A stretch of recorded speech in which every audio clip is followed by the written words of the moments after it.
Facebook ads, Zillow ads, Google ads, social media. But which social media though? TikTok, Facebook, Instagram?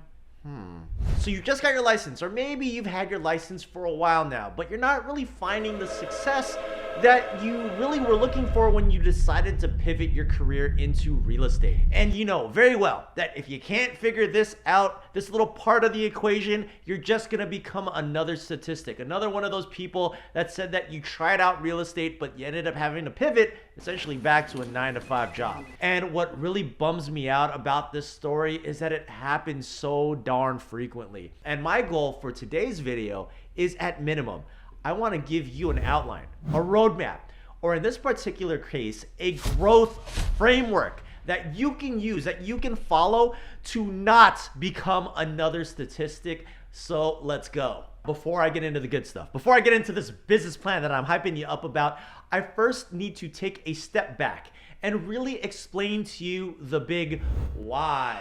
And really, in order for me to explain to you the why, I really need to take you outside of this real estate ecosystem that many of you guys are living in, and I need to put you inside the ecosystem of product development, specifically the product development lifecycle that these $100 million to $1 billion companies use when they're about to launch a brand, product, or service. And it looks very similar to this. All right, guys, what you see on my screen now is really the evolution of a product going from prototyping, or really its initial thought process iteration phase, into full production. Now, at the bottom, you have what is called the prototype. It's also referred to as the proof of concept, or maybe the MVP, which stands for the minimal viable product. And then in the middle, what we have here is the beta test.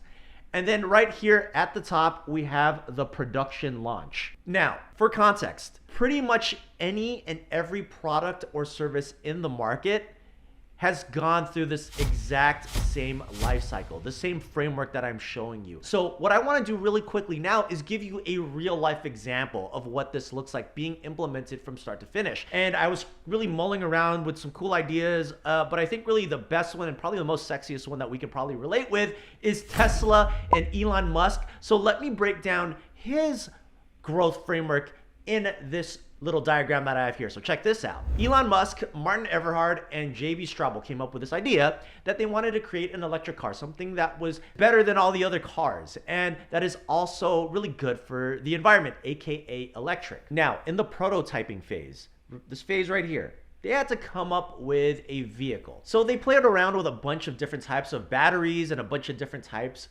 of car bodies, and eventually they came up with their first really, true prototype, which is essentially putting a whole bunch of batteries inside of a Lotus vehicle. I think it was the Lotus Elise. Now, once they were able to collect this vehicle, this prototype, the Lotus, and demonstrate it and test drive it, and they were able to collect data from it, they were able to essentially refine the product. And that product of refinement is really what became known as, and many of you guys have seen this on the road, the Model S.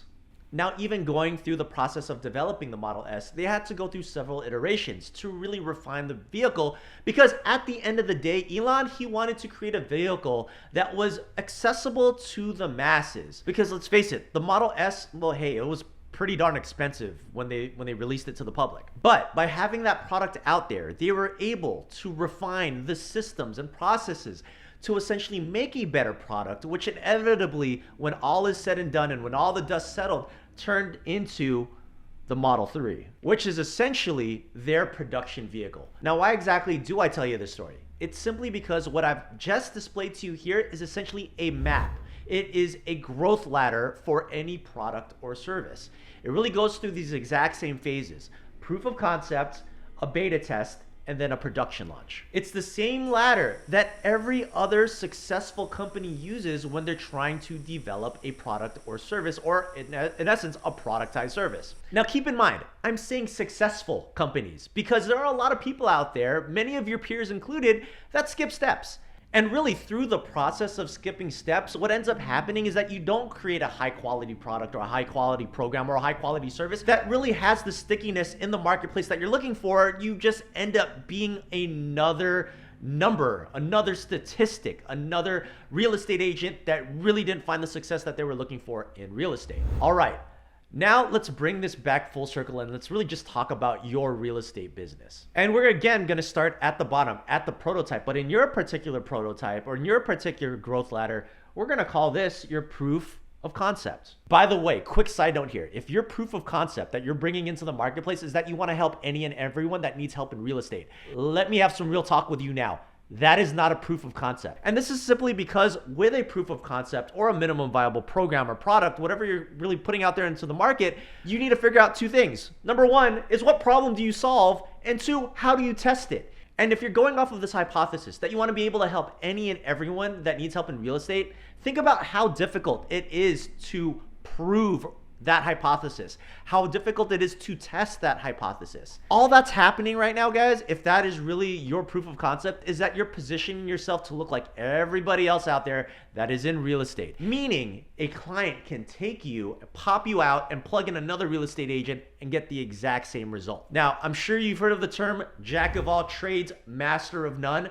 That is exactly what happens when you start generalizing. So instead, think about a unique problem within the real estate industry and try to solve that problem. Maybe that problem is helping with people specifically with probates, or maybe helping people with first-time home buying experiences, or maybe commercial properties, or maybe 4-unit properties.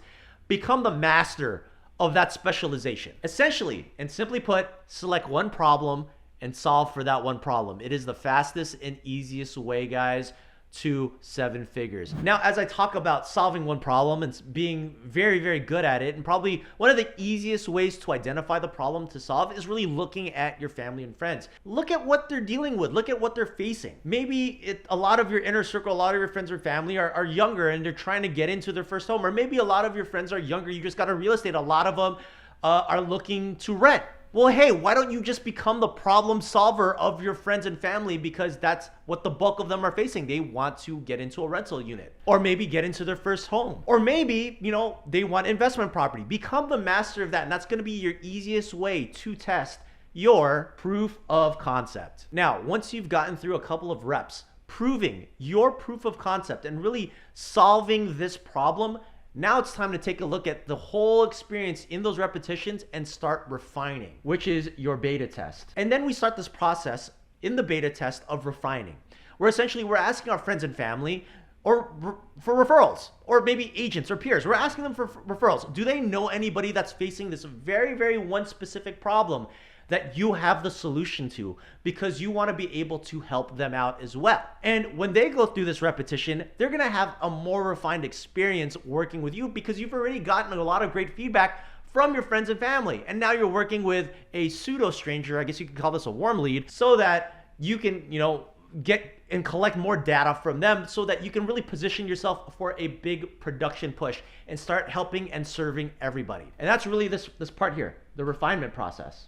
You're essentially refining your service through this middle part here, through the beta test. So as you're putting yourself out there, as you're getting your referrals or the friends of friends, you're refining your service, what you're providing to the market, a heck of a lot more, so that it can be ready for scale. And that simply just comes with repetitions. After you get a new deal through the pipeline, give yourself a retrospective. Figure out what worked and what didn't work. Make adjustments so that you can develop the best possible customer experience as possible. And once you feel confident, and then and only then can you start marketing to the masses. And that's really putting yourself out there and investing money on marketing.